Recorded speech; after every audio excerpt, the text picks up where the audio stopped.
कहानी की शुरुआत में हम जंगल के बीच पहाड़ के ऊपर एक घर देखते हैं जहां विलियम नाम का एक आदमी अकेला रहता है। अपनी रिसर्च के लिए विलियम कई महीनों से इस सुनसान जंगल में रह रहा था, लेकिन एक दिन उसे एक सांप काट लेता है जिससे वह घबरा जाता है कि कहीं जहर उसके शरीर में न फैल जाए। इसी घबराहट में उसका फोन भी पहाड़ से नीचे गिर जाता है, यानी अब वह किसी को मदद के लिए बुला नहीं सकता। इसलिए वह खुद ही अपना हाथ काटकर जहर निकालने की कोशिश करता है और जल्दी से घर आकर बहुत सारा पानी पी लेता है। कुछ देर बाद विलियम बेहोश हो जाता है। जब उसे होश आता है तो उसे बार बार हेल्यूसिनेशन होने लगते हैं, क्योंकि सांप के जहर का कुछ असर अभी भी बाकी था। इसी तरह वह 1-2 दिन तक पड़ा रहता है। एक दिन वह बाहर से हेलीकॉप्टर की आवाज सुनता है और उसकी दरवाजे पर कुछ साइंटिस्ट उसे अपने साथ ले जाने आए होते हैं। शायद बाहर की दुनिया में कोई इमरजेंसी आ गई थी, लेकिन अंदर विलियम कोई आवाज नहीं कर पाता और साइंटिस्ट यह सोचकर चले जाते हैं कि अंदर कोई नहीं है। कुछ दिनों बाद आखिरकार जहर का बचा खुचा असर भी विलियम के शरीर से निकल जाता है और वह खुद को हेल्दी महसूस करने लगता है। हालांकि हो सकता है कि उसके शरीर में अभी भी थोड़ा जहर बाकी हो। फिर भी वह अपनी गाड़ी स्टार्ट करता है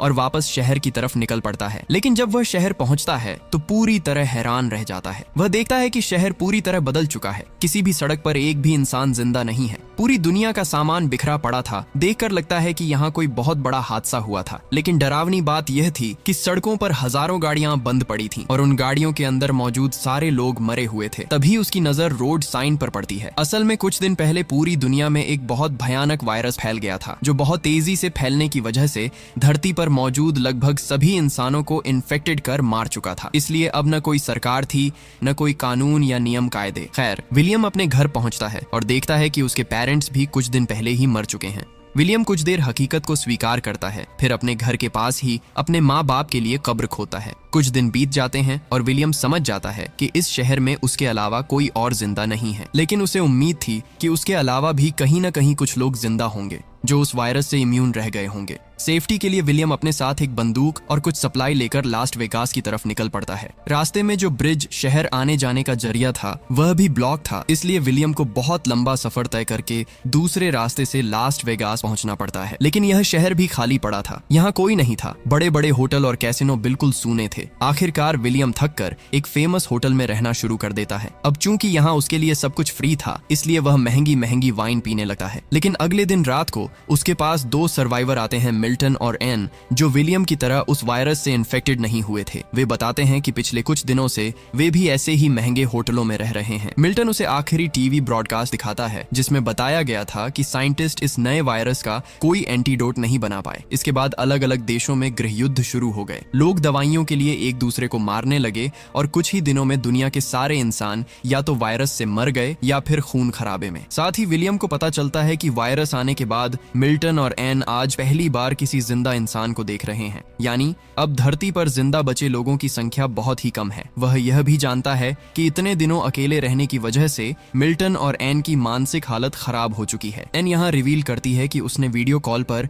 अपने पति और बच्चे को मरते हुए देखा था, जिसकी वजह से उसकी जीने की उम्मीद ही खत्म हो गई है। अब विलियम कुछ दिनों तक उनके साथ उसी महंगे होटल में रहने लगता है। इतने महंगे और ब्रांडेड कपड़े फ्री में पड़े होने के बावजूद विलियम को अब कुछ भी अच्छा नहीं लगता। ऐसा लगता है जैसे ब्रांड की कीमत भी इंसानों के साथ ही खत्म हो गई हो। मिल्टन बताता है कि वह एक बड़ा बिजनेसमैन था। उसने बहुत कुछ कमाया था, लेकिन अब न उसके पास उसकी शोहरत है और न ही उसका फैमिली। मिल्टन अपने साथ एक गन रखता है ताकि उसकी मदद से वे तीनों अपनी जिंदगी खत्म कर सकें। ये सुनते ही विलियम घबरा कर बाहर चला आता है, क्योंकि वह अभी भी जीना चाहता था। तभी उसे पीछे से गोली चलने की आवाज सुनाई देती है, यानी मिल्टन और एन ने खुद को खत्म कर लिया था और इस तरह विलियम फिर से बिल्कुल अकेला रह जाता है। विलियम को लगने लगता है कि अब पूरी दुनिया में वही अकेला इंसान बचा है। वह गाड़ी बहुत तेज चलाकर शहर से बाहर निकल जाता है। रास्ते में उसे एक कुत्ता दिखाई देता है जिसे वह अपना साथी बनाकर अपने साथ रख लेता है और उसका नाम लकी रख देता है। इसके बाद वह लाइब्रेरी जाकर कुछ सर्वाइवल बुक्स ले आता है और अपने पुराने घर लौट आता है, जहाँ अब वह लकी के साथ रहने लगता है। आसपास के स्टोर्स में जितना भी खाना बचा था उससे वे काफी समय तक चल सकते थे और आगे चलकर वे खेती करके भी खा सकते थे। समय बीते बीते 1 साल गुजर जाता है। विलियम और लकी की अच्छी बॉन्डिंग हो जाती है, लेकिन इंसानों के बिना विलियम बहुत बोर होने लगता है। टाइम पास करने के लिए कभी वह जॉगिंग करता है, कभी तैरने चला जाता है। एक समय तो वह अपनी गाड़ी को एक ही जगह पर गोल गोल घुमाता रहता है। लेकिन उसकी यह बोरिंग जिंदगी एक दिन बदल जाती है जब लकी दूर एक घर की तरफ देखकर जोर जोर से भौंकने लगता है। विलियम देखता है कि उस घर से धुआं निकल रहा है, तो वह तुरंत गाड़ी लेकर उस जगह की तरफ पहुंचता है। वहां की छत पर एक लड़की बंदूक लेकर उसे डरा देती है। उस लड़की का नाम एमा था। वह भी एक सर्वाइवर थी। विलियम उसे अपने बारे में सब कुछ बताता है जिससे एमा को यकीन हो जाता है कि विलियम से उसे कोई खतरा नहीं है। उनकी बातचीत से पता चलता है कि दोनों ने ही 1 साल से कोई जिंदा इंसान नहीं देखा था। विलियम के साथ जो कुछ भी हुआ था वह सब वह एमा को बता देता है और एमा भी अपनी सर्वाइवल स्टोरी शेयर करती है कि वह कल ही यहाँ आई है और उसे लग रहा था कि इस इलाके में कोई जिंदा इंसान नहीं है। कुछ देर बात करने के बाद विलियम उससे विदा लेने लगता है, लेकिन एमा कहती है, अरे आज रात यहीं रुक जाओ, कितने दिनों बाद कोई जिंदा इंसान मिला है। विलियम भी मान जाता है। फिर विलियम एमा को अपने घर ले आता है। अकेले रहने की वजह से उसने घर का कुछ भी ठीक से ख्याल नहीं रखा था, सब कुछ उल्टा पुल्टा पड़ा था। तो वे दोनों मिलकर घर को दोबारा ठीक करना शुरू करते हैं। पास ही खाने की दुकान थी तो वे वहां जाकर खाने पीने का सामान ले आते हैं। अचानक इस मुलाकात से दोनों के अंदर फिर से जिंदा रहने की उम्मीद जाग जाती है। अब वे साथ में सोकर उठते हैं और रोजमर्रा के अलग अलग काम करते हैं। वे अपने अपने शौक बना लेते हैं ताकि बोर न हो। इसके अलावा वे जानते थे कि अगर वही धरती के आखिरी कपल हैं तो आबादी बढ़ाने की जिम्मेदारी भी उन्हीं पर होगी। उधर इंसानों के खत्म हो जाने की वजह से हिंसक जानवर अब शहर तक आने लगे थे। समय के साथ विलियम अपने घर पर सोलर पैनल लगा देता है ताकि उनका घर पूरी तरह से रेडी हो जाए। कुछ ही दिनों बाद एमा प्रेग्नेंट हो जाती है। वह बहुत खुश थी, लेकिन विलियम परेशान था। वह सोच रहा था कि क्या इस पोस्ट एपोकैलिप्टिक दुनिया में बच्चे को लाना सही होगा या नहीं। ऊपर से डिलीवरी कैसे होगी, यह भी एक बड़ी चिंता थी। इसीलिए विलियम लाइब्रेरी जाकर बेबी डिलीवरी से जुड़ी किताबें पढ़ने लगता है। समय के साथ उनका घर हर तरह से सेफ हो जाता है। घर में सोलर पैनल लग चुके थे, इसलिए अब वे फ्रिज में खाना स्टोर कर सकते थे। साथ ही वे कई मुर्गियां और कुछ गायें पालना शुरू कर देते हैं, जिनसे उन्हें अंडे और दूध मिलने लगता है। उनके पास ही एक बड़ा हरा भरा गार्डन था। इंसानों के खत्म होने के बाद हवा भी अब साफ और शुद्ध हो चुकी थी, लेकिन समय के साथ उन्हें एक बड़ी प्रॉब्लम का सामना करना पड़ता है। दरअसल उनके आसपास के इलाके में चूहों की संख्या लगातार बढ़ती जा रही थी और अब तो वे उनके घर की तरफ आने लगे थे। इसलिए वे घर के आसपास का कचरा जलाने लगते हैं ताकि चूहे पास न आए। लेकिन जब यह आइडिया काम नहीं करता तो वे अपने पूरे घर को सील कर देते हैं। एक रात एमा कहती है कि वे जल्द ही चूहों की कोई ना कोई सोल्यूशन निकाल लेंगे और फिलहाल वह अपने आने वाले बच्चे को लेकर खुश है। अगले कुछ हफ्तों में विलियम दूर दूर से कुछ बिल्लियां लेकर आता है, जिससे उनके शहर में चूहों की संख्या कम होने लगती है और आखिरकार वह दिन आ ही जाता है जब एमा की डिलीवरी होती है। वे दोनों इस दिन के लिए बहुत तैयारी कर चुके थे, इसलिए विलियम की मदद से आखिरकार एक हेल्दी बेबी गर्ल पैदा होती है। इसके बाद वे शहर में जाकर अपना एड्रेस पेंट कर देते हैं ताकि अगर कोई और बचे हुए लोग कभी इस शहर में आए तो वह एड्रेस देखकर विलियम के घर तक पहुंच सके। समय बीते बीते 6 साल गुजर जाते हैं। एक दिन जब विलियम गाड़ी से घर लौट रहा होता है तो रास्ते में उसकी गाड़ी का एक्सीडेंट एक बाघ से हो जाता है। जब विलियम उस बाघ को ध्यान से देख रहा होता है तभी अचानक उसे एक छोटी लड़की दिखाई देती है जो विलियम को देखकर डर के मारे भागने लगती है। विलियम उसे पकड़ लेता है और कहता है कि वह उसके साथ उसके घर चले, लेकिन वह लड़की बहुत ज्यादा डरी हुई थी, इसलिए विलियम उसे एक सेब देता है। सेब देखकर लड़की को यकीन हो जाता है कि वह उसे नुकसान नहीं पहुंचाएगा। फिर वह लड़की विलियम की गाड़ी में बैठकर उसके घर तक आती है। वहां पता चलता है कि अब विलियम के 2 बच्चे हैं। बड़ी बेटी हीदर के जन्म के 2 साल बाद उनका एक बेटा होता है जिसका नाम एलेक्स है और एमा अब तीसरे बच्चे की प्रेग्नेंट है। शायद अब पूरी दुनिया की आबादी यही 2 लोग बढ़ाने वाले हैं। खैर, खुशखबरी ये होती है कि शहर में लिखे उनके एड्रेस की वजह से 2 सर्वाइवर उनके पास पहुंच जाते हैं, लेकिन वह छोटी लड़की अब भी डरी हुई थी, इसलिए वह ट्रक से नीचे नहीं उतरती। कोई भी उसे जबरदस्ती नहीं करता। उस दिन पूरी रात वह लड़की ट्रक में ही बैठी रहती है। सुबह जब मरीना उसे खाना देने जाती है तो वह लड़की उस पर हमला करने की कोशिश करती है। तब मरीना उसे अपनी कहानी सुनाती है कि कैसे वह जॉर्ज के साथ इधर उधर जिंदा लोगों की तलाश कर रही थी और आखिरकार उन्हें विलियम का लिखा हुआ एड्रेस मिला। बातों बातों में मरीना उसे घर के अंदर ले आती है और उसे नहाने के लिए भेज देती है। इसके बाद मरीना लड़की के बैग से कुछ अजीब सी ड्राइंग्स निकालती है। साथ ही वहाँ एक लेटर भी मिलता है जिस पर लड़की का नाम ईबी लिखा होता है। मरीना वह लेटर सबको दिखाती है और बताती है कि यह लेटर ईबी की माँ ने लिखा था। उसमें लिखा था कि अगर किसी को ईबी मिले तो वह उसका ख्याल रखे, क्योंकि जब यह वायरस फैला था तब ईबी के पिता ने उसके साथ फिजिकल हैरेसमेंट किया था, जिसकी वजह से उस पर गहरा असर पड़ गया और वह किसी को भी देखकर डर जाती है। और एक दिन ईबी की माँ ने उसके पिता को मार दिया और ईबी को किसी सेफ जगह भाग जाने के लिए कहा। अब ये 5 ईबी को अपने ग्रुप में शामिल कर लेते हैं। जल्द ही एमा अपने तीसरे बच्चे को जन्म देती है जिसका नाम सैम रखा जाता है। अब उनकी फैमिली और बड़ी हो जाती है। अगले 1 साल तक वे सब खुशी खुशी साथ रहते हैं, लेकिन एक दिन उन्हें किसी के आने का संकेत मिलता है। वे सारे बच्चों को घर के अंदर भेज देते हैं और बड़े लोग हथियार लेकर देखने जाते हैं कि कौन है। तभी वे देखते हैं कि यह एक और सर्वाइवल ग्रुप है जो शहर में लिखे एम्मा के एड्रेस को देखकर यहाँ पहुंचा है। इस ग्रुप में मॉली, जीन, एजरा और उनका बेटा राइफ थे। विलियम लोग उन्हें अपने घर ले आते हैं। मॉली बताती है कि 8 सालों में उन्होंने सिर्फ 4 जिंदा लोगों को देखा है। उनके पास कोई ठिकाना नहीं था। वे इधर उधर भटकते रहे थे। तब एमा कहती है कि अब यही उनका घर है, यहाँ किसी चीज की कमी नहीं है और वे सब मिलकर यहाँ एक नई सोसाइटी बना सकते हैं। इस ग्रुप में मॉली एक डॉक्टर थी, यानी अगर कोई मेंबर घायल होता है तो उनके पास डॉक्टर होना किस्मत की बात थी। अगले दिन विलियम नए मेंबर्स को रूल्स समझाता है कि अब शहर और जंगल में इंसानों की गिनती बहुत कम है, इसलिए अक्सर जंगली जानवर आसपास घूमते रहते हैं। इसीलिए जब भी वे शहर में सप्लाई लेने जाएंगे तो हथियार और साथ में कोई न कोई जरूर होगा। इसके बाद सब लोग शहर के आखिरी हिस्से में जाते हैं अलग अलग चीजें लेने के लिए। पास ही एक हॉस्पिटल था और मॉली डॉक्टर होने की वजह से वहां से कई दवाइयां इकट्ठा करती है। फिर वे सारी जरूरी सप्लाई लेकर घर लौट आते हैं। यहाँ नया मेंबर जीन एक सिंगर होती है तो वह सबके लिए एक गाना गाती है। वह एजरा के बच्चे की माँ भी होती है। उधर जॉर्ज और मरीना कई सालों बाद एक दूसरे के करीब आते हैं।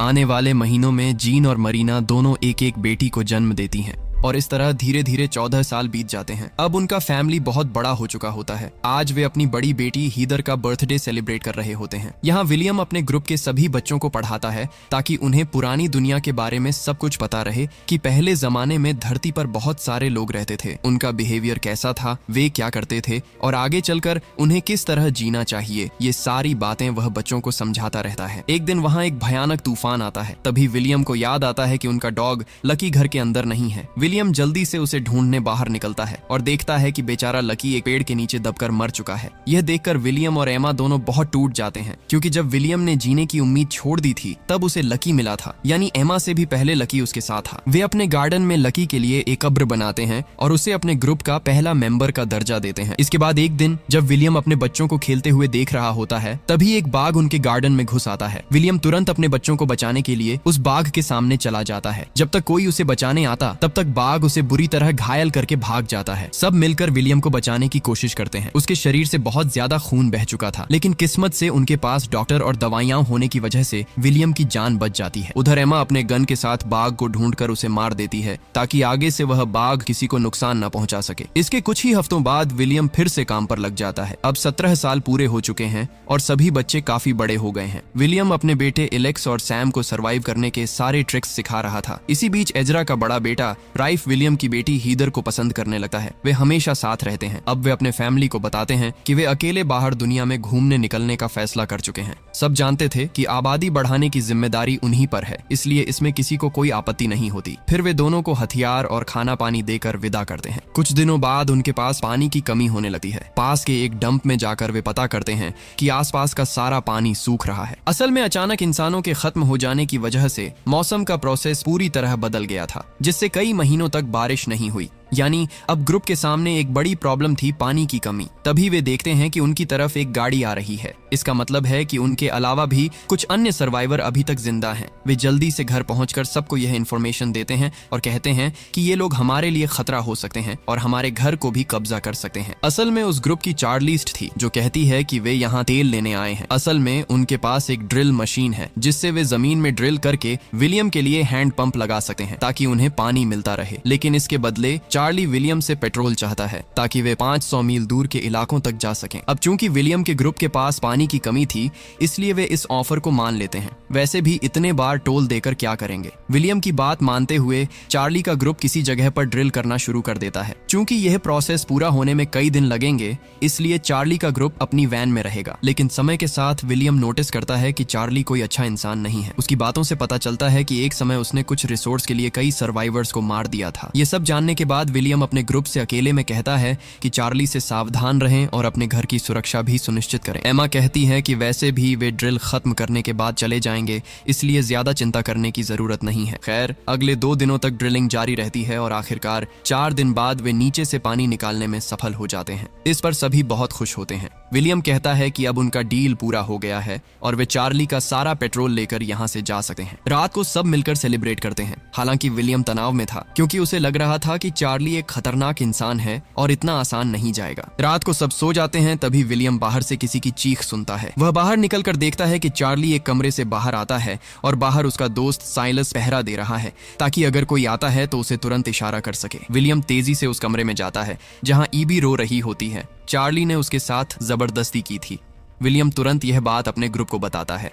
अब बाकी मेंबर्स कहते हैं कि चार्ली के ग्रुप के पास बहुत सारे हथियार हैं और उन्होंने उसे यह कहते हुए भी सुना था कि वह अब यहाँ से जाने वाला नहीं है। तब विलियम कहता है, फिर तो उसे मारना ही पड़ेगा, वरना मैं अपने ग्रुप के लोगों को ऐसे ही हैरेस होते हुए नहीं देख सकता। आज उसने ईबी के साथ किया है, कल किसी और के साथ करेगा। बाकी लोग उसकी बात से सहमत तो होते हैं, लेकिन साथ ही डिस्कस करते हैं कि वैसे भी अब दुनिया में इंसान बहुत कम बचे हैं, इसलिए किसी को मारना सही नहीं है। मगर विलियम समझाता है कि अगर वे चार्ली को नहीं रोकेंगे तो उनकी फैमिली सेफ नहीं रहेगी। आखिरकार सब मान जाते हैं कि अगर चार्ली को मार दिया जाए तो उसके ग्रुप के बाकी लोग शायद कुछ नहीं करेंगे। प्लान के मुताबिक रात में वे चार्ली को चारों तरफ से घेर लेते हैं। चार्ली के ग्रुप को पता भी नहीं चलता और विलियम चार्ली को सीधे मार देता है। हालांकि विलियम को बहुत बुरा लगता है, क्योंकि यह पहली बार था जब उसने किसी की जान ली थी, लेकिन उसने यह अपने ग्रुप की सुरक्षा के लिए किया। अगली सुबह विलियम का ग्रुप चार्ली के ग्रुप को बता देता है कि वे बदला लेने के बारे में न सोचें। अगर वे चाहें तो यहीं रह सकते हैं, लेकिन उन्हें सबके साथ मिलकर काम करना होगा, और अगर वे जाना चाहते हैं तो अभी हमेशा के लिए जा सकते हैं। चार्ली के ग्रुप के ज्यादातर लोग यहीं रहने का फैसला करते हैं, लेकिन चार्ली का बेस्ट फ्रेंड साइलस बहुत गुस्से में होता है। उसे विलियम से नफरत हो जाती है, क्योंकि उसकी नजर में उन्होंने उसके दोस्त चार्ली को अचानक हमला करके मार दिया था। उसे डर था कि कहीं वह दोबारा किसी पर हमला न कर दे। चार्ली के साथी बताते हैं कि वे पहले से ही जानते थे कि चार्ली बुरा इंसान था, वह लीडर होने का गलत फायदा उठाता था। इसके अलावा वह अपने ही ग्रुप की औरतों के साथ भी ऐसा ही करता था, इसलिए अब वे खुश थे कि वह मर चुका है। साइलस ही अकेला था जो चार्ली की मौत पर दुखी था, इसलिए विलियम उसे ग्रुप से बाहर निकाल देता है। थोड़ी देर बाद साइलस वापस आने की कोशिश करता है, क्योंकि उसका पूरा ग्रुप तो यहीं रह गया था और वह बाहर अकेला कैसे सरवाइव करता। लेकिन विलियम उसे अंदर आने नहीं देता, क्योंकि साइलस चार्ली के गलत कामों में उसका साथ देता था। सजा के तौर पर उसे हमेशा के लिए वहां से निकाल दिया जाता है। समय और आगे बढ़ता है और अब पूरे 20 साल बीत चुके होते हैं। इंसानों के बिना पूरी धरती पूरी तरह बदल चुकी थी। विलियम के ग्रुप के सारे बच्चे मिलकर एक प्लेन बनाने पर काम करने लगते हैं। विलियम का बेटा कहता है कि कुछ समय में वे इस प्लेन को पूरी तरह परफेक्ट कर देंगे, जिससे वे पहाड़ से आसानी से नीचे आ जा सकेंगे। लेकिन कुछ समय बाद देखा जाता है कि उनके ग्रुप के मेंबर्स एक एक करके बीमार पड़ने लगते हैं। जल्दी ही उन्हें एहसास होता है कि आधे से ज्यादा लोग फिर से वायरस से इन्फेक्टेड हो चुके हैं और उनमें वही सिम्पटम्स दिख रहे थे जो 20 साल पहले उस वायरस में थे। डॉक्टर मॉली बताती है कि हालांकि वे पहले वाले वायरस से इम्यून हो चुके थे, लेकिन समय के साथ वह वायरस और इवॉल्व हो गया है। हालांकि इस नए वायरस का असर इतना पावरफुल नहीं है और वे जल्दी ही इसका कोई न कोई इलाज निकाल लेंगे। जो मेंबर्स अभी ठीक थे वे बीमार लोगों की देखभाल करने लगते हैं। यहाँ विलियम के बेटे सैम की हालत सबसे ज्यादा खराब थी, जिससे सब बहुत टेंशन में थे। इसी बीच एक दिन अचानक उनकी बेटी हीदर अकेले घर लौट आती है, जो राइफ के साथ बाहर गई थी। हीदर अपने सफर की घटनाएं बताती रहती है। वह कहती है कि उसने गाड़ी लेकर शहर के अंदर और बहुत दूर दूर तक का सफर किया। वे रोज नए नए जगहों पर जाकर जिंदा लोगों की तलाश कर रहे थे, लेकिन हर घर हर शहर में उन्हें कोई नहीं मिला। वे कोशिश कर रहे थे कि कहीं कोई जिंदा इंसान मिल जाए। लेकिन एक दिन जब वे किसी पहाड़ पर कैंपिंग कर रहे थे, तभी उन्होंने एक आदमी को देखा। वे उसका पीछा करने लगे, लेकिन तब तक वह आदमी वहां से निकल चुका था। कुछ समय बाद वही आदमी पीछे से आता है और राइफ पर चाकू रख देता है और हमें पता चलता है कि वह कोई और नहीं